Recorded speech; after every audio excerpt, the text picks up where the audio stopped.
ఇవాళ ప్రపంచం అంతా కూడా మాట్లాడుకునేది ఎప్స్టీన్ ఫైల్స్ గురించి. ఎప్స్టీన్ ఫైల్స్ అంటే దీంట్లో ప్రముఖంగా వివరించింది ఏంటంటే 10, 11, 12, 13 సంవత్సరాల చిన్న పిల్లలు అంటే అమ్మాయిలు ఎవరైతే ఉన్నారో వీళ్ళని తీసుకెళ్లేసి ఒక ఐర్లాండ్ లో ఉంచేసి అక్కడ వీళ్ళని అనుభవించడం కావచ్చు.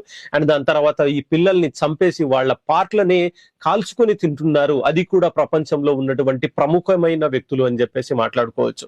అయితే ఇక్కడ మనం దురదృష్టంగా ఫీల్ అవ్వాల్సింది ఏంటంటే 2026 సంవత్సరం ఏదైతే ఉందో ఫస్ట్ నుండి 15 వరకు అంటే కేవలం 15 రోజుల్లో కేవలం ఒక ఢిల్లీ ఏదైతే ఉందో ఒక ఇంచుమించు 700 నుండి 800 మంది ఆడపిల్లలు మిస్ అవ్వడం జరిగిందని చెప్పేసి అనుకోవచ్చు.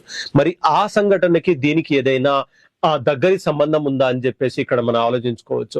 అంటే కేవలం ఢిల్లీ నుండే 800 మంది పిల్లలు అంటే చిన్న పిల్లలు ఎవరైతే ఉన్నారో మిస్ అవ్వడం అనేది, మరి ఇందులో నుండి ఎంతమంది ఆ ఎప్స్టీన్ ఎవరైతే ఉన్నాడో ఆ ఐలాండ్ కి ఎంతమంది తరలించలేదు అని చెప్పేసి మాట్లాడుకోవచ్చు.